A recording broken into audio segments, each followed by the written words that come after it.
Welcome back to the channel. तो आज हम अपर लिम्ब एनाटमी का दूसरा एक बहुत ही इंपॉर्टेंट जॉइंट डिस्कस करेंगे, that is the elbow joint. ठीक है, तो इससे पहले वाले लेक्चर में हमने शोल्डर जॉइंट को डिस्कस किया था। ठीक है, सब कुछ जो जो उसमें पॉइंट्स थे along with the clinical anatomy वो हमने कंप्लीट कर दिया था।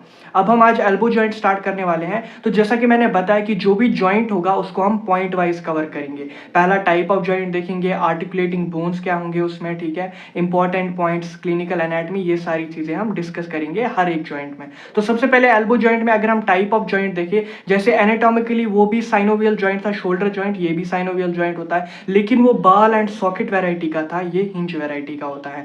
Anatomically this elbow joint it is a synovial joint of hinge variety. And if we see functionally ये भी डायआर्थोसिस टाइप का होता है। डायआर्थोसिस टाइप मींस जब हमने क्लासिफिकेशन पढ़ी थी जॉइंट्स की, वहां हमने बताया था कि कुछ जॉइंट्स जो होते हैं वो इजीली मूवेबल होते हैं, उनके लिए टर्म हमने यूज की थी डायआर्थोसिस टाइप। ठीक है, तो फंक्शनली अगर हम देखें एल्बो जॉइंट कैसा है, डायआर्थोसिस टाइप का जॉइंट होता है, इसमें फ्रीली मूवमेंट्स होते हैं। उसके बाद आर्टिकुलेटिंग बोन्स एंड सरफेसेस की बात करें, ठीक है, तो कौन कौन सी चीजें इसमें आर्टिकुलेट करेंगी। तो इसमें अगर हम ऊपर वाली यानी अपर आर्टिकुलर सरफेस की बात करें, upper articular surface is formed by trochlea and capitulum of the humerus. अगर आपने ह्यूमरस बोन पढ़ी होगी तो ह्यूमरस बोन के लोअर एंड में एक पुल्ली शेप्ड स्ट्रक्चर होता है, that is called as the trochlea.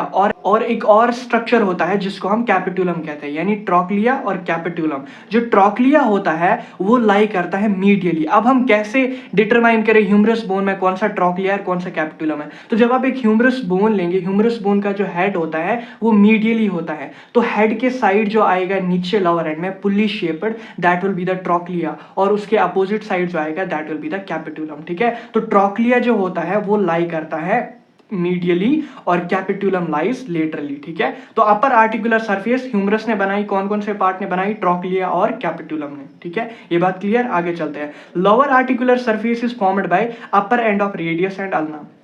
चूंकि मैंने बोला इसमें तीन बोन्स मतलब आर्टिकुलेट करेगी, एक तो ह्यूमरस बोन का, अब ह्यूमरस बोन ने अपर आर्टिकुलर सरफेस बनाई, किसने, ट्रोक्लिया और कैपिटुलम ने। अब लोअर आर्टिकुलर सरफेस जो होती है it is formed by the head of the radius and head of the ulna, क्योंकि ट्रोक्लिया फिट होगा अल्ना में और कैपिटुलम फिट होगा रेडियस में, और ये तीनों आर्टिकुलेशंस मिलके क्या बनाएगी, हमारा एल्बो जॉइंट। तो ऐसे होता है, lower articular surface is formed bye upper end of radius and upper end of ulna. ठीक है, तो अब कैसे आर्टिकुलेट करेंगे उसको डिस्कस कर लेते हैं। ठीक है, तो जो आर्टिकुलेशन होती है इन तीनों बोन्स की आपस में, इसको कहते हैं क्यूबाइटल आर्टिकुलेशन। अब इसको क्यूबाइटल आर्टिकुलेशन क्यों कहते हैं आइए समझते हैं। तो इसमें तीन आर्टिकुलेशंस आती है, बेसिकली तीन आर्टिकुलेशंस आएगी।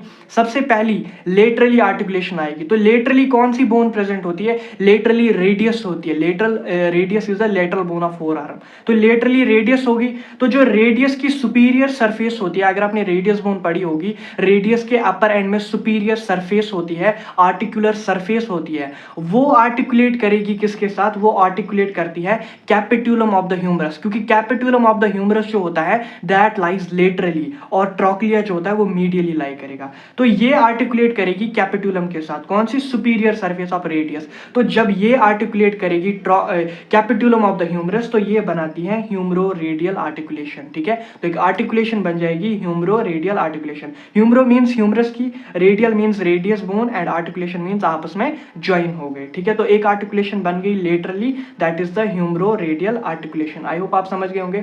हमने पढ़ा ह्यूमरस बोन के लोअर एंड में एक तो मीडियल साइड से होगा that is the trochlea, and lateral side से होगा दैट इज कैपिटुलम। ठीक है, तो हमने पढ़ा कैपिटुलम जो होता है वो आर्टिकुलेट करता है रेडियस के सुपीरियर सरफेस के साथ, रेडियस की सुपीरियर सरफेस के साथ आर्टिकुलेट करके एक आर्टिकुलेशन बनाता है, that is the humero radial articulation which is present laterally. I hope इतना आप समझ गए होंगे। अब आगे डिस्कस कर लेते हैं, तो आगे चलते हैं। ठीक है, तो लेटरली हमने देखा क्या बना, ह्यूमरो रेडियल आर्टिकुलेशन बन गई। ठीक है, उसमें कौन कौन सा आया था, उसमें कैपिटुलम आया था और आई थी सुपीरियर सरफेस ऑफ रेडियस, आपस में आर्टिकुलेट किया, लेटरली एक आर्टिकुलेशन बन गई।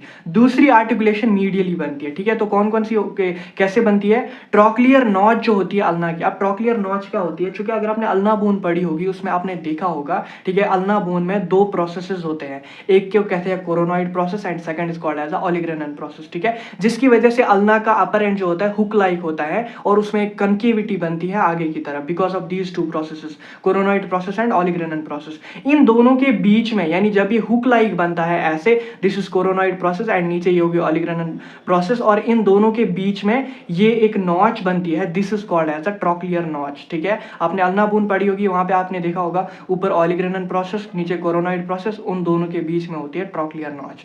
तो ये जो ट्रॉक्लियर नॉच होती है अल्ना की, ये आर्टिकुलेट करती है ट्रॉक्लिया के साथ। ट्रॉक्लिया किसका है? ह्यूमरस का ट्रॉक्लिया, ठीक है, जो कि लोअर एंड में प्रेजेंट होता है। तो ये भी मिलके एक आर्टिकुलेशन बनाते हैं, that is called as the humero ulnar articulation. ठीक है, और ये कैसे लाई करेगी? मीडियली। तो लेटरली आया humero radial articulation and medially आई ह्यूमरो अल्नर आर्टिकुलेशन। तो दो आर्टिकुलेशन कंप्लीट। अब आती है थर्ड, दैट इज इंफीरियरली। तो इंफीरियरली क्या होता है? जो रेडियस बोन होती है वो अल्ना के साथ आर्टिकुलेट करती है to form the superior radio ulnar joint, यानी रेडियस और अल्ना आपस में भी आर्टिकुलेट करती है सुपीरियरली और एक जॉइंट बनाते हैं और एक आर्टिकुलेशन बनाते हैं, that is called as the superior radio ulnar articulation. ठीक है, यानी ऊपर ऊपर की तरफ बनाना, तो इसलिए इसको कहते हैं सुपीरियर रेडियो अल्नर आर्टिकुलेशन। तो लेटरली हमारे पास आया ह्यूमरो रेडियल आर्टिकुलेशन, मीडियली आई humero ulnar articulation and inferiorly हमारे पास आई सुपीरियर रेडियो अल्नर आर्टिकुलेशन। ये तीनों आर्टिकुलेशन मिलके बनाती हैं क्या? हमारा एल्बो जॉइंट, और इसी को क्यूबाइटल आर्टिकुलेशन बनते हैं, क्योंकि इन द मतलब तीन आर्टिकुलेशंस होती है ना, एक लेटरली, एक मीडियली और एक इंफीरियरली। यहाँ पे देखिए डायग्राम के थ्रू, ये देखिए लेटरली यहाँ पे कौन सी आर्टिकुलेशन बनी थी? ये आया था, ये मान लीजिए ये आया था यहाँ से capitulum, this is the trochlea. Trochlea ने किसके साथ आर्टिकुलेट किया? ट्रॉक्लिया ने आर्टिकुलेट किया यहाँ पर, यानी यहाँ पे ट्रॉक्लिया ने आर्टिकुलेट किया ट्रॉक्लियर नॉच के साथ ऑफ द अल्ना, और यहाँ से कैपिटुलम ने आर्टिकुलेट किया था superior surface of the radius. ठीक है, तो ये बन गई radio humeral articulation, this was ulnar humeral articulation, और रेडियस और अल्ना आपस में कैसे हेल्ड हुए? Superiorly to form the superior radio ulnar articulation. ठीक है, ये तीन आर्टिकुलेशन, इसी को कहते हैं हम क्यूबाइडल आर्टिकुलेशन, और यही तीन आर्टिकुलेशन ये देखिए हमारे साथ यहाँ पे बनाता है क्या? एल्बो जॉइंट बनाता है। ठीक है, अब इसको बीडीसी के थ्रू समझेंगे, एक डायग्राम दे रखे है उसके थ्रू समझते हैं, आइए। ठीक है, यहाँ पे देखिए ये है, ये हमारी ह्यूमरस बोन, ये है ट्रॉक्लिया, दिस इज कैप्टुलम। ट्रॉक्लिया जो होता है दिस इज पुली शेप्ड होता है। ठीक है, ये है ट्रॉक्लियर नॉच ऑफ अल्ना, इसके साथ आर्टिकुलेट करेगा यहाँ से, और ये जो कैपिटुलम है ह्यूमरस का, ये आर्टिकुलेट करेगा superior surface of the radius के साथ। ठीक है, और ये जो दोनों आपस में है, दो बोन्स, यानी ये रेडियस है, ये अल्ना, ये दोनों आपस में आर्टिकुलेट करेंगे superiorly to form the superior radio ulnar articulation. This lateral side, this is the humero radial articulation, and on the medial side this is the humero ulnar articulation. ये तीन articulations मिलके बनाते हैं एल्बो जॉइंट, इसी को cuboidal articulation कहा जाता है। ठीक है, लेटरली, मीडियली एंड इंफीरियरली। ठीक है, आई होप आप समझ गए होंगे। ठीक है, आर्टिकुलेट कैसे करते हैं, क्यूबाइडल आर्टिकुलेशन किसको कहते हैं, और कैसे कैसे आर्टिकुलेट हो रही है लेटरली, मीडियली और इंफीरियरली। ठीक है, यहाँ पे एक और डायग्राम देखिए, यहाँ पे मैंने छोटी सी डायग्राम बनाई है समझने के लिए। ये देखिए, ये ह्यूमरस बोन है, this is trochlea, this is capitulum. ठीक है, ट्रॉक्लिया ने किसके साथ आर्टिकुलेट किया? ये देखिए अल्ना की एक प्रोसेस, दूसरी प्रोसेस, उसके बीच में आ गई यहाँ पे, this is the trochlear notch. तो ट्रॉक्लिया ने ट्रॉक्लियर नॉच के साथ आर्टिकुलेट किया, और कैपिटुलम ने superior surface of the radius के साथ आर्टिकुलेट किया। ठीक है, तो यहाँ पे बन गया ह्यूमरो रेडियल जॉइंट, यहाँ पे बन गया ह्यूमरो अल्नर आर्टिकुलेशन और जॉइंट, यहाँ पे बन गया आपस में रेडियस और अल्ना के बीच में रेडियो अल्नर आर्टिकुलेशन या सुपीरियर रेडियो अल्नर आर्टिकुलेशन। यही तीन आपस में मिलके बनाते हैं, यानी यहाँ पे मैंने जो बॉक्स में बनाया है हाईलाइट करते, this highlighted area represents elbow joint. यही होता है, इन तीन आर्टिकुलेशन से मिलके क्या बनता है? Elbow joint. विद दिस हमारे पास आर्टिकुलेटिंग सरफेसेस, आर्टिकुलेटिंग बोन्स, और कैसे क्यूबाइडली आर्टिकुलेशन होती है ये हमने समझ लिया। ठीक है, अब हम आगे चलते हैं लिगामेंट्स की तरफ और मूवमेंट्स की तरफ। आगे चलते हैं, that is the supporting ligaments. तो अब हम लिगामेंट्स डिस्कस कर लेते हैं। सबसे पहले हमने देखा टाइप ऑफ जॉइंट कौन सा है, उसके बाद आर्टिकुलेशंस कैसे हो रही है। अब हम सपोर्टिंग लिगामेंट्स डिस्कस करेंगे। ठीक है, तो सपोर्टिंग लिगामेंट्स कौन कौन से? सबसे पहला है फाइब्रस कैप्सूल। वहां पे भी फाइब्रस कैप्सूल था, शोल्डर जॉइंट में भी, यहाँ पे भी फाइब्रस कैप्सूल है। तो ये जो फाइब्रस कैप्सूल होता है, it is superiorly attached to the lower end of humerus. Lower end of humerus में कौन कौन सा होता है? ट्रॉक्लिया और कैपिटुलम। तो ये जो फाइब्रस कैप्सूल है, ये उन्हीं को इनक्लोज करेगा सुपीरियरली, यानी superiorly it encloses the trochlea and capitulum, या आप कह लो it encloses the lower end of humerus, ठीक है। यहाँ पे मैंने लिखा है superiorly attached to the lower end of humerus, ठीक है, इनक्लोजिंग ट्रॉक्लिया एंड कैपिटुलम। किसको इनक्लोज करेगा? ट्रॉक्लिया और कैपिटुलम। और इन्फीरियरली ये कैप्सूल किसके साथ अटैच होता है? यानी सुपीरियर रेडियो अल्नर जॉइंट के साथ। उसको भी तो प्रोटेक्ट करना है, उसको भी कवर करना है, उसको भी सपोर्ट देना है।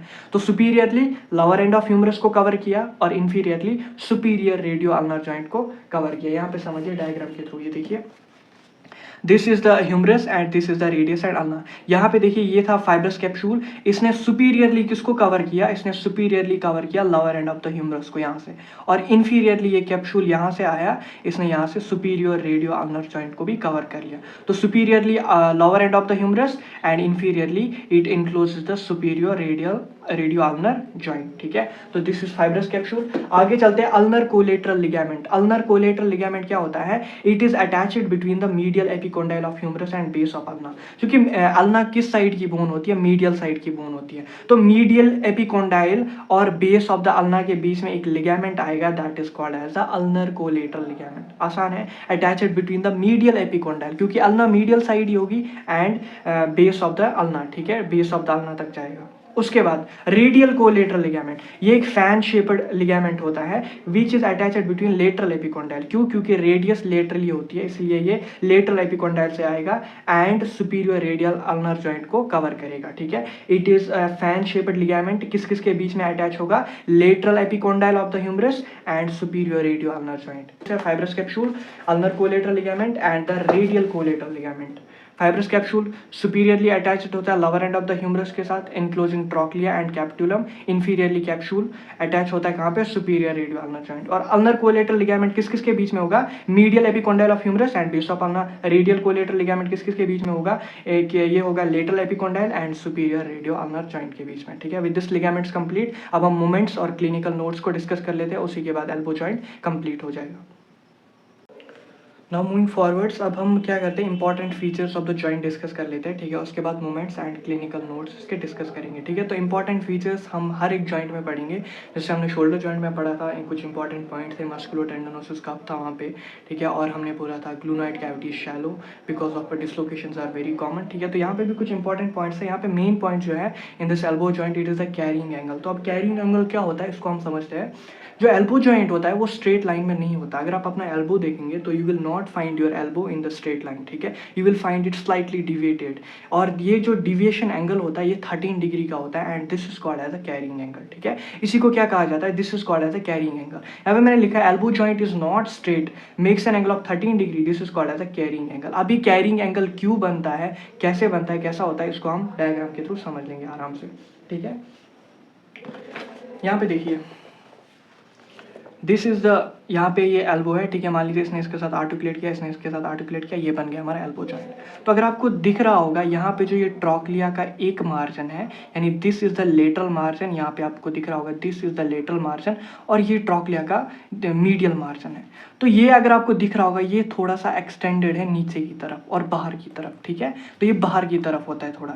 इसी की वजह से क्या होता है कि जो एक्सिस ऑफ द एल्बो होती है स्ट्रेट ना होके थोड़े से एंगल पे आ जाती है, ठीक है। अगर आप नॉर्मली देखोगे this axis should be like this, इसकी वजह से यहाँ पे थोड़ी सी यानी medial Marge, because of this medial margin of the trochlea, ये इस एक्सिस ने थोड़ा सा बेंड किया और यहाँ पे एक एंगल बनाया, this angle is called as the carrying angle, ठीक है। इसी को कहा जाता है कैरिंग एंगल, ठीक है। फिर से देखिए कि जो ट्रॉक्लिया होता है उसके अगर हम दो मार्जिन देखिए, this is the lateral margin and this is the medial margin. The medial margin slightly downwards होता है, जिसकी वजह से क्या होता है, कैरिंग एंगल की फॉर्मेशन होती है, ठीक है। कितना होता है? 13 डिग्री का होता है, ठीक है, जो कि हम अभी डिस्कस कर लेंगे अच्छे से। फिलहाल इसको समझिए कैसे बनता है, ठीक है।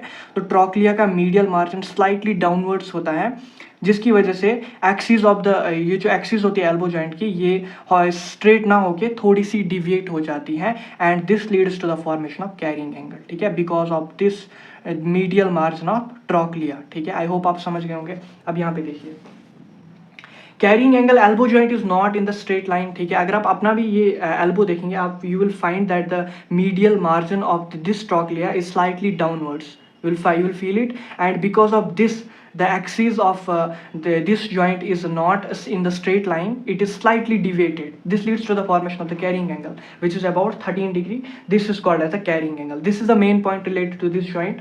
What is the reason behind this formation of the carrying angle? The reason is that medial part जो होता है ट्रोक्लिया का is deeper than lateral part. It is deep, थोड़ा डाउनवर्ड्स होता है as compare to lateral part, जो कि मैंने किसके थ्रू, डायग्राम के थ्रू आपको ऑलरेडी समझा दिया, ठीक है। ये जो कैरिंग एंगल होता है it disappears in extension and pronation. अब कैसे डिसअपियर होता है, ठीक है, तो जब आप अपनी इस फोर आर्म को एक्सटेंड करते हो तो you will feel like this elbow merely comes in the straight line, ठीक है, तो इसमें ये डिसअपियर हो जाता है इन केस ऑफ एक्सटेंशन। लेकिन जब आप इसको फ्लेक्जन में लाते हो तो यू विल फाइंड दिस, आपको यहाँ पे दिखेगा क्लियरली कि जो मीडियल मार्जिन है it is slightly deeper and you will find this carrying angle of 13 degree, ठीक है, in case of only flexion. But in case of extension it disappears and pronation. What is pronation and supination? This is this मतलब ये मेरा हाथ है, जब मैं इसको ऐसे फोल्ड करता हूँ this is called as a pronation, and जब मैं ऐसे फोल्ड करता हूँ this is called as a supination.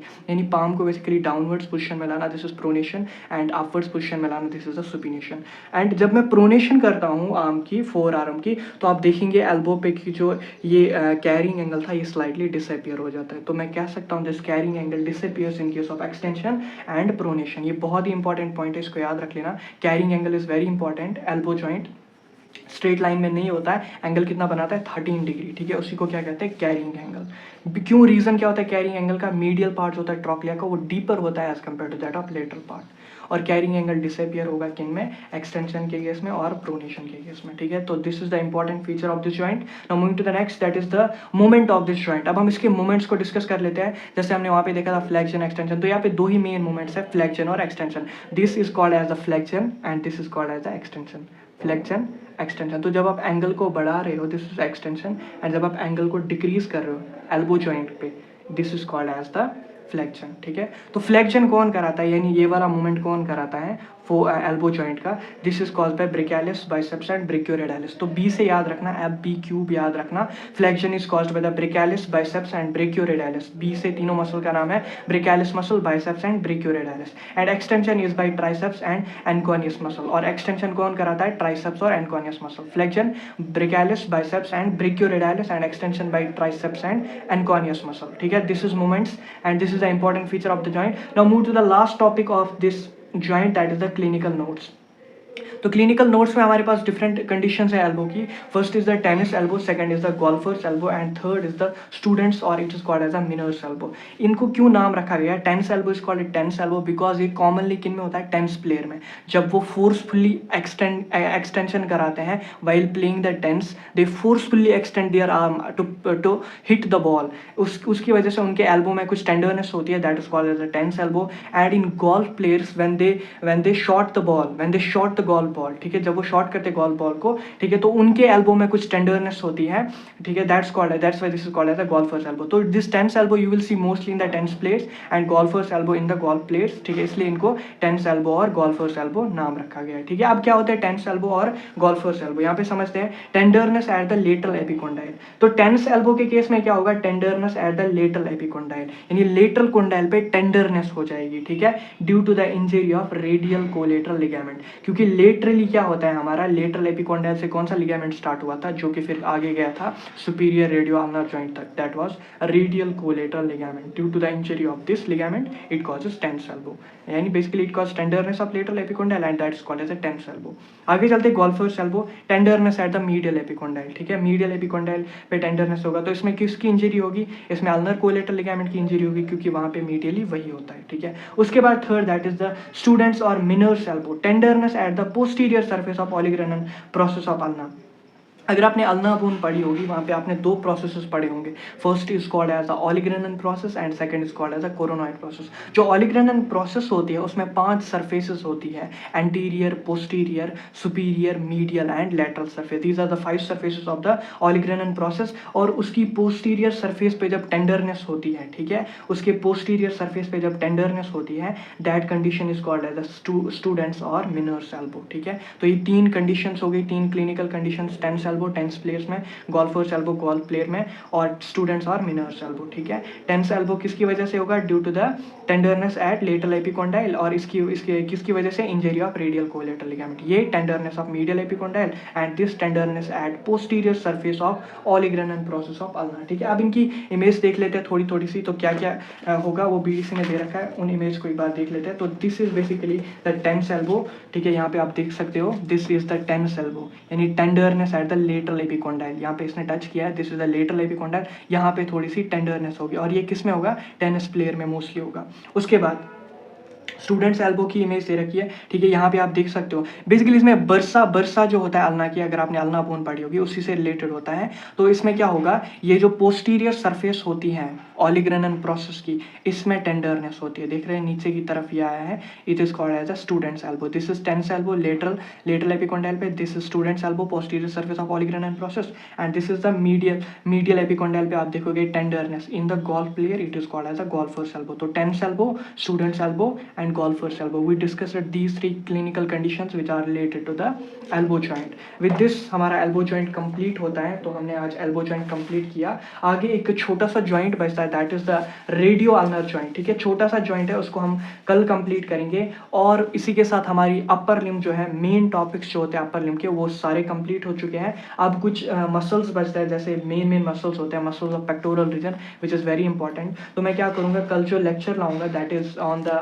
will be last joint, that is the radio ulnar joint. उसी के साथ हम मसल्स ऑफ पेक्टोरल रीजन, बहुत ही आसान है, pectoralis major, pectoralis minor and subclavius muscle, ठीक है। इन 3 मसल्स को भी कंप्लीट करेंगे हम, ठीक है। तो आज हमने एल्बो जॉइंट कंप्लीट किया, ठीक है, और उसके क्लिनिकल एनाटॉमी पढ़ ली। कल रेडियो अल्नर जॉइंट पे आएगा और मसल्स ऑफ पेक्टोरल रीजन, ठीक है। बहुत ही ज़्यादा इंपॉर्टेंट है, उसको अच्छे से करना। और उसी के साथ हमारी अपर लिम्ब वाली एनाटॉमी ऑलमोस्ट कंप्लीट है एक्सेप्ट द बोन्स, ठीक है, एक्सेप्ट द बोन्स। और मसल्स है कुछ अपर लिम्ब के, स्कैपुलर रीजन के जो कि है, और ठीक है, आर्म के मसल्स हैं, ठीक है, जो कि मेन है, वो भी हम स्टार्ट करेंगे, लेकिन आगे आगे वो भी आएंगे, उनके लेक्चर्स पे आएंगे। लेकिन जो मेन है अपर लिम्ब का, वो कंप्लीट हो चुका है, ठीक है। तो अब लास्ट टॉपिक बचता है, उसको हम कल कंप्लीट करेंगे, उसके बाद आगे के सेक्शन स्टार्ट करेंगे, ठीक है। विद दिस आपसे मिलते हैं अगले लेक्चर में। Till then keep revising. Thank you so much, thanks a lot.